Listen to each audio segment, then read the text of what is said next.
En este encuentro vamos a hablar de conceptos básicos de la ventilación mecánica antes de meternos en modo. Yo creo que estas cosas las tenemos que entender, son súper sencillas, pero me parece que requieren una explicación. Hoy vamos a ver las 3 curvas básicas y las definiciones de esas curvas. La curva más comúnmente utilizada es la curva de presión-tiempo. Y vamos a ver qué significa la presión.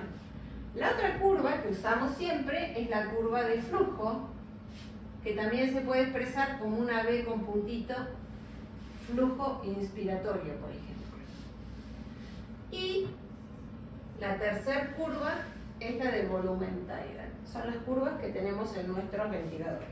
Cada una de estas magnitudes se expresa en diferentes mediciones. Por ejemplo, la presión se expresa en centímetros de agua. Siempre que hablamos de ventilación mecánica, la presión se expresa así. El flujo se expresa en litros por minuto. Y el volumen tidal se expresa en mililitros. Vamos a ver cada curva. Antes de empezar con las curvas, presión. ¿Cómo se define presión? Es una fuerza que se ejerce sobre una superficie. En ventilación mecánica, la fuerza la ejerce el aire al ingresar al parénquima. Y cuando entra el aire, genera una fuerza y eso genera un aumento de la presión. Por lo tanto, si esta es una curva de presión, en la parte vertical está la presión, que se va a expresar en centímetros de agua, y en la parte horizontal está el tiempo, que se va a expresar en segundos, cuando hablamos de ventilación mecánica. Entonces, entra el volumen y la presión aumenta, hasta que termina de cumplirse el tiempo inspiratorio, o ya ingresó todo el volumen que había seteado, y ahí abre la válvula y pasa la expiración.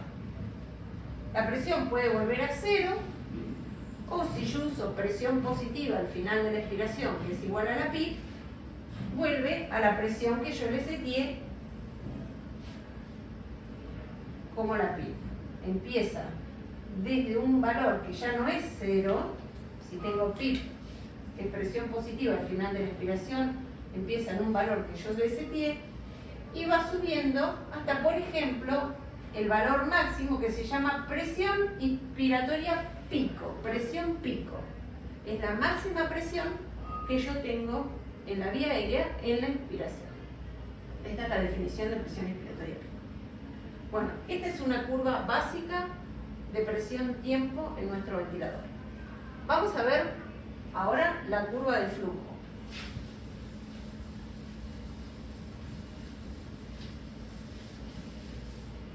La curva de flujo-tiempo es un poco más compleja de entender. El eje horizontal también es el tiempo en segundos, se expresa en segundos.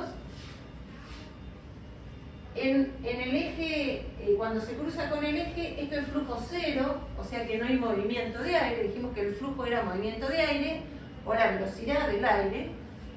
Y hacia arriba voy a empezar a medir en litros por minuto, 10, 20, 30 litros, 40 litros, y hacia abajo también, a medida que se aleja del 0, 10, 20, 30, 40 litros por minuto. ¿Y cómo podemos interpretar esto? Todo lo que está por arriba del 0 es flujo inspiratorio, flujo que entra al pulmón. Todo lo que está por debajo es flujo que sale del pulmón. Hoy vamos a hacer una explicación muy básica de esto, pero dependiendo del modo que vayamos a utilizar, estas curvas cambian. Vamos a explicar la curva básica.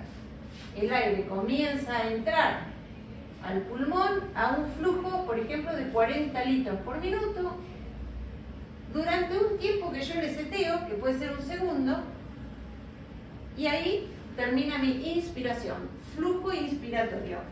Este punto de acá es el flujo inspiratorio pico, el máximo flujo durante la inspiración. Y después de la inspiración empieza la exhalación. También nosotros para exhalar empezamos al principio exhalando rápido y después vamos disminuyendo la velocidad. Entonces empezamos con un pico flujo bien alejado de cero, por ejemplo 45 litros por minuto, y a medida que vamos exhalando va disminuyendo el pico flujo para terminar en cero. O sea, todo el flujo que entró tiene que salir. Y la curva normal termina así. Esta es una curva tipo, pero este tipo de flujo que se llama cuadrático o flujo constante puede cambiar su forma. Ya lo vamos a explicar más adelante. Por último, vamos a hacer la explicación de la curva de volumen.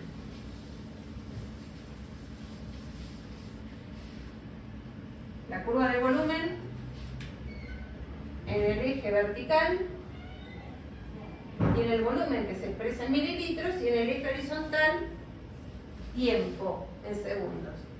Esta es la curva más fácil de interpretar.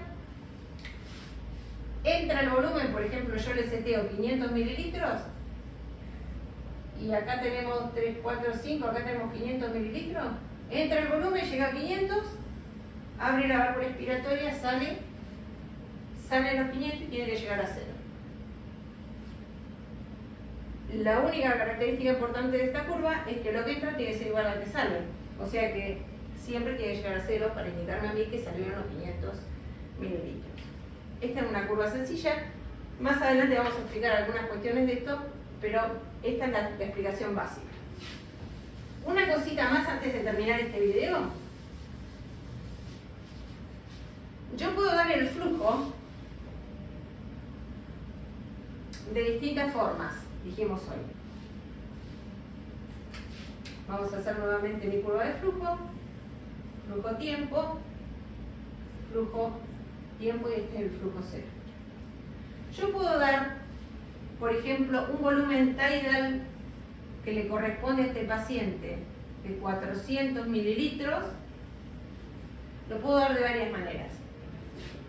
Por ejemplo, seteo un tiempo inspiratorio de 1 segundo, que terminaría acá, un tiempo inspiratorio de 1 segundo, y le pongo un flujo determinado en este tiempo en este segundo, y me van a entrar 400 mililitros. Pero yo los 400 mililitros los puedo administrar también en más o menos tiempo.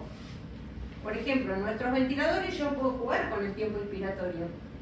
Si yo tengo un paciente asmático o un EPOC que necesito estirar el tiempo inspiratorio, puedo achicar el tiempo inspiratorio. Por ejemplo, supónganse que yo en vez de 1 segundo lo tengo que dar en 0,8 segundos. Si yo este volumen lo achico, le estoy dando menos volumen. Entonces lo que hace el ventilador es, te achico el tiempo, pero te aumento el flujo para que no me varíen los 400 mililitros. ¿Por qué es importante esto? Para que comprendan que este volumen tidal es un concepto abstracto, no hay una bolsa que guarde el volumen dentro del ventilador. El ventilador multiplica el flujo por el tiempo y así obtiene el volumen tidal. Y yo lo puedo modificar así, o inclusive lo puedo modificar así. Puedo dar un flujo más lento en más tiempo. Esto va a depender de otras cuestiones. Pero ¿por qué es importante esto? Porque en la próxima vamos a ver, en el próximo video vamos a ver que los ventiladores controlan dos cosas nada más, dos variables. Pueden controlar el volumen o pueden controlar la presión. Pero en realidad el volumen no lo controlan, porque es una variable abstracta. Lo que controla el ventilador es el flujo. Entonces vamos a empezar a hablar de controladores de flujo o controladores de presión. Flujo como equivalente a volumen, porque flujo por tiempo, un flujo en un tiempo equivale al volumen. Así que bueno, en el próximo video vamos a ver esto, variables de control y variables de fase, para después sí meternos de lleno en los modos respiratorios.